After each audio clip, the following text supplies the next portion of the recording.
Hey guys, आज हम just like heaven movie को ब्रीफली एक्सप्लेन करेंगे। मूवी के ओपनिंग में हमें एलिजाबेथ से इंट्रोड्यूस करवाया जाता है, जो कि एक डॉक्टर है। हम उसके बिजी स्केड्यूल को देखते हैं, जिसमें वो सारा दिन काम में लगी हुई थी। वॉशरूम में उसकी कॉलीग्स कहती हैं कि वो एलिजाबेथ से जेलस फील करती हैं, क्योंकि उसकी कोई लव लाइफ नहीं है। इस कारण उसे काम के साथ में पर्सनल रिलेशनशिप्स को बैलेंस नहीं करना पड़ता। एलिजाबेथ की बहन एबी उसे फ़ोन करके याद दिलाती है कि उसने एलिजाबेथ के लिए शाम को एक ब्लाइंड डेट अरेंज कर रखी है। शाम को शिफ्ट एंड होने से पहले एलिजाबेथ का बॉस उसे इन्फॉर्म करता है कि वो उसके हार्डवर्क के कारण उसे प्रमोट कर रहे हैं। उसे बॉस जल्दी छुट्टी दे देता है और वो एबी के घर के लिए निकल जाती है। रास्ते में वो रेडियो पर अपना फेवरेट सॉन्ग का वॉल्यूम बढ़ा रही थी जब सामने से एक ट्रक आ रहा था। इसके साथ उसका एक्सीडेंट हो जाता है। सीन कट होकर हम डेविड एबट को देखते हैं। डेविड अपने लिए अपार्टमेंट ढूंढ रहा था, पर उसे कोई घर पसंद नहीं आ रहा था। फिर एक पैम्फलेट उड़कर डेविड के पास आता है। ये एक प्रॉपर्टी का था, जो कि सड़क के दूसरी ओर थी। डेविड घर देखने जाता है, जो उसे देखते ही पसंद आ जाता है। शाम को डेविड काउच पर बैठकर बियर पीता है। काफी सारे कैंस खत्म करने के बाद वो फ्रिज से एक और कैन निकालने जाता है। लिविंग रूम में पहुंचने पर एलिजाबेथ वहां खड़ी थी। दोनों एक दूसरे को देखकर चिल्लाते हैं। दोनों एक दूसरे से पूछते हैं कि वो इस घर में क्या कर रहे हैं। डेविड को लगा कि ये कोई रेंटल स्कैम है। एलिजाबेथ उससे बात करते करते किचन के अंदर चली जाती है। डेविड उसका पीछा करता है, पर उसे किचन के अंदर कोई नहीं मिलता। डेविड फिर पूरे घर में उसे ढूंढता है, पर एलिजाबेथ उसे कहीं नहीं मिलती। रात में डेविड शावर से बाहर निकलकर जब मिरर से फॉग हटाता है, तो एलिजाबेथ उसे नजर आती है। मुड़कर देखने पर वहां कोई नहीं था। डेविड को लगने लगा था कि कुछ ना कुछ तो ज़रूर गलत है। वो अपने बेस्ट फ्रेंड जैक से मिलने जाता है। वो जैक को अपने घर पर एक औरत के दिखने की बात बताता है। जैक को लगता है कि डेविड अपनी लाइफ में रिलेशनशिप की कमी के कारण चीज़ों को इमेजिन कर रहा है। रात में एलिजाबेथ फिर डेविड के पास आकर अपने बेड पर उसे सोने के लिए डांटती है। डेविड उसे इग्नोर करने की कोशिश करता है, पर वो कहीं नहीं जाती। दोनों में फिर झगड़ा होता है। एलिजाबेथ पुलिस को कॉल करने के लिए फ़ोन उठाती है, तो उसका हाथ फ़ोन के आर पार हो जाता है। एलिजाबेथ घबरा कर वहाँ से निकल जाती है और फिर गायब हो जाती है। डेविड सुबह एक सेयांस स्टोर में जाकर सुपरनैचुरल पर बुक्स ढूंढने लगता है। स्टोर का ओनर डैरल डेविड को कुछ बुक्स पढ़ने के लिए देता है। रात में डेविड एलिजाबेथ को एक्सप्लेन करने की कोशिश करता है कि वो मर चुकी है, पर एलिजाबेथ मानने को तैयार नहीं थी। डेविड उसकी ओर बढ़ता है तो वो पीछे हटने लगती है। एलिजाबेथ किचन टेबल के बीच में पहुंच जाती है और डेविड उसे देखकर चिल्लाने लगता है। एलिजाबेथ उस पर अटैक करती है, तो उसका हाथ डेविड के फेस के आर पार हो जाता है। एलिजाबेथ डेविड को अभी भी अपने घर से बाहर निकालना चाहती थी, सो अलग अलग तरीकों से उसे तंग करती है। डेविड कहता है कि वो अभी तक अच्छे से पेश आ रहा था, पर अब बहुत हो गया है। वो एक प्रीस्ट को घर को ब्लेस करने के लिए लाता है। फिर एक घोस्टबस्टर्स की टीम एलिजाबेथ को पकड़ने की कोशिश करती है। फाइनली वो डैरल को घर पर बुलाता है कि शायद वो कुछ हेल्प कर पाए। डैरल एलिजाबेथ को फील कर पा रहा था। वो डेविड को कहता है कि एलिजाबेथ नहीं चाहती कि डेविड उसके घर पे रहे, इसलिए डेविड को वो घर छोड़ देना चाहिए। फिर डैरल कहता है कि इस सब का डेविड की एक्स से कुछ लेना देना है। इससे डेविड नाराज़ होकर बाहर चला जाता है। एलिजाबेथ को रियलाइज़ होता है कि शायद उसने सही नहीं किया। वो डेविड के पास छत पर जाती है और उससे माफ़ी मांगती है। डेविड बताता है कि उसकी एक्स उसकी गर्लफ्रेंड नहीं थी जो उसे छोड़कर चली गई, पर उसकी वाइफ थी जो कि मर चुकी है। डेविड वहाँ से निकलकर जैक के पास एक बार में चला जाता है। एलिजाबेथ उसे शराब ना पीने को कहती है, पर डेविड नहीं सुनता। इस पर एलिजाबेथ डेविड की बॉडी को पोजेस करके उसे बाहर से बाहर निकाल कर ले आती है। दोनों बेंच पर बैठकर बातें करते हैं और एलिजाबेथ डेविड से माफ़ी मांगती है। एलिजाबेथ अब ये एक्सेप्ट करने लगी थी कि वो शायद मर चुकी है, पर उसकी मौत कैसे हुई ये उसे याद नहीं था। इस पर डेविड उसकी हेल्प करने का डिसाइड करता है। डेविड पूरी बिल्डिंग में सारे नेबर्स से एलिजाबेथ के बारे में पूछता है, पर कोई भी उसे नहीं जानता था। कैटरीना नाम की एक नेबर डेविड के साथ फ्लर्ट करने लगती है, तो डेविड वहाँ से निकल जाता है। किचन में डेविड को एक ड्राई क्लीनर का एड्रेस मिलता है। ड्राई क्लीनर कहता है कि एलिजाबेथ अच्छी लड़की थी, पर वो अकेली और दुखी रहती थी। फिर वो दोनों एक एड्रेस पर जाते हैं, जहाँ एक एल्डरली आदमी दरवाज़ा खोलता है। वो आदमी डेविड को देखकर घबरा जाता है और उसे बाद में मिलने को बुलाता है। डेविड और एलिजाबेथ ये कंक्लूजन निकालते हैं कि शायद एलिजाबेथ का इस आदमी से एक अफेयर रहा होगा, जो कि वो अपनी वाइफ को नहीं बताना चाहता। एलिजाबेथ इससे अपसेट हो जाती है। दोनों सड़क पर चल रहे थे जब एलिजाबेथ एक रेस्टोरेंट को पहचान लेती है। वो कहती है कि वो हमेशा से यहाँ आना चाहती थी, पर उसे कभी मौका नहीं मिला।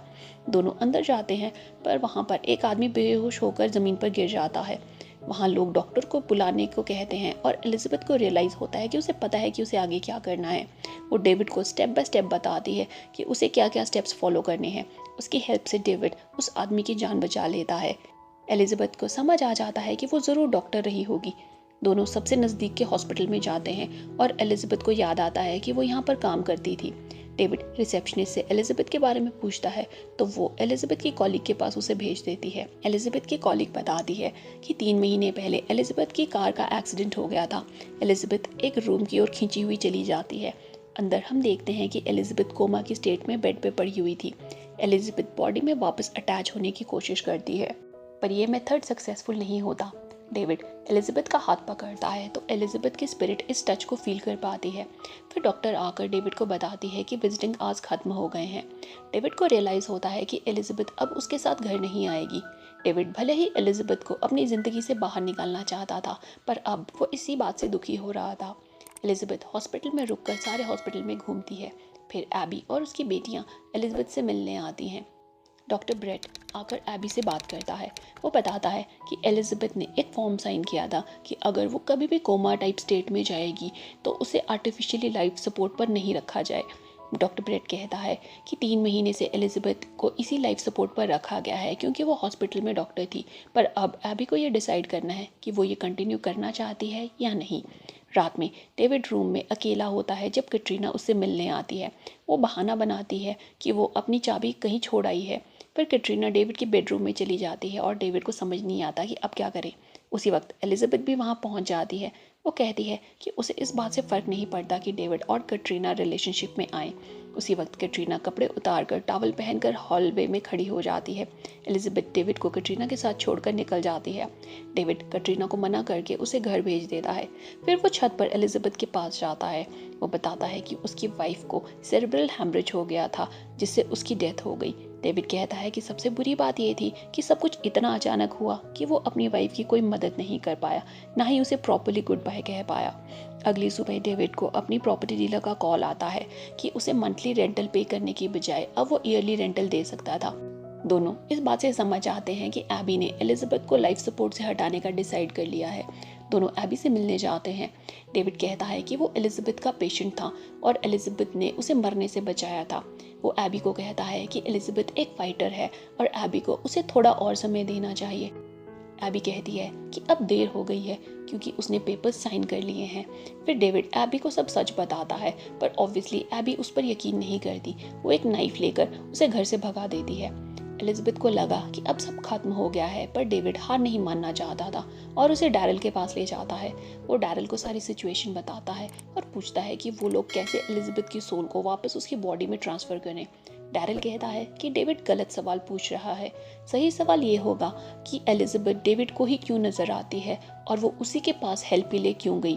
डैरल कहता है कि अगर वो दोनों ये फिगर आउट कर पाएं तो शायद एलिजाबेथ को बचाने का रास्ता उन्हें मिल जाएगा। वो रात दोनों की साथ में आखिरी रात थी। डेविड इमोशनल हो जाता है और एलिजाबेथ को बताता है कि वो उसे प्यार करने लगा है। एलिजाबेथ भी अपनी फीलिंग्स डेविड के लिए कन्फेस करती है। दोनों बेड पर आमने सामने लेट जाते हैं और अपने हाथों को एक दूसरे के साथ छूने की कोशिश करते हैं। उस पल में ऐसा लगता है कि मानो वो दोनों एक दूसरे को महसूस कर पा रहे हों। अगली सुबह डेविड डिसाइड करता है कि वो इतनी आसानी से हार नहीं मानेगा। वो जैक को साथ में लेकर हॉस्पिटल के लिए निकलता है। उनका प्लान ये था कि वो एलिजाबेथ की बॉडी को किडनैप करके अपने पास रखेंगे जब तक कि वो लोग ये ना फिगर आउट कर पाएं कि आगे क्या करना है। वो हॉस्पिटल जल्दी पहुंचते हैं, पर डॉक्टर ब्रेड भी जल्दी आ जाता है। बाहर डेविड उसे ट्रिक करके वहाँ से भगाने की कोशिश करता है। जब ब्रेड नहीं मानता तो डेविड उसे पंच मार के बेहोश कर देता है। फिर दोनों एलिजाबेथ की बॉडी को लेकर वहाँ से भागते हैं। जैक एक सिक्योरिटी गार्ड से भिड़ जाता है और डेविड अकेले ही एलिजाबेथ को लेकर हॉलवे में जाता है। स्टाफ भी इस सब में वहाँ पहुँच जाता है। डेविड को रियलाइज़ होता है कि जैक ने गलती से एलिजाबेथ की ब्रीदिंग ट्यूब निकाल दी है। एलिजाबेथ फेड होने लगती है। डेविड उसे बचाने के लिए उसे माउथ टू माउथ रेस्पिरेशन देता है। इससे एलिजाबेथ का हार्ट बीट करने लगता है और वो कोमा से बाहर आ जाती है। डेविड उससे बात करने की कोशिश करता है, पर एलिजाबेथ उसे पहचानने से इनकार कर देती है। इस घटना को कुछ दिन बीत जाते हैं और एलिजाबेथ अपने घर पर वापस शिफ्ट होती है। घर पर उसे कुछ अलग सा महसूस होता है पर उसे समझ नहीं आता कि ऐसा क्यों है। एलिजाबेथ छत पर जाती है जहाँ पर उसे एक खूबसूरत गार्डन मिलता है। फिर छत पर उसे डेविड मिलता है जो कहता है कि ये गार्डन एलिजाबेथ को फाइनल गिफ्ट के तौर पे वो देना चाहता था। एलिजाबेथ पूछती है कि डेविड उसे इतना जाना पहचाना क्यों लग रहा है। डेविड कहता है कि एक समय था जब वो उसे जानती थी। डेविड जब उसे घर की चाबी देता है तो दोनों का गलती से हाथ टच हो जाता है और एलिजाबेथ को अपने घोस्ट टाइम की डेविड के साथ सारी मेमोरीज याद आ जाती हैं। डेविड उसे किस करता है और दोनों अपना लव एक दूसरे के लिए कन्फेस करते हैं। इस हैप्पी एंडिंग के साथ मूवी खत्म हो जाती है। आपको मूवी कैसी लगी कमेंट करके हमें ज़रूर बताएं। वीडियो पसंद आई हो तो लाइक करें, चैनल पे नए हैं तो सब्सक्राइब करें। आज के लिए इतना ही, मिलते हैं अगली वीडियो में, तब तक के लिए गुड बाय।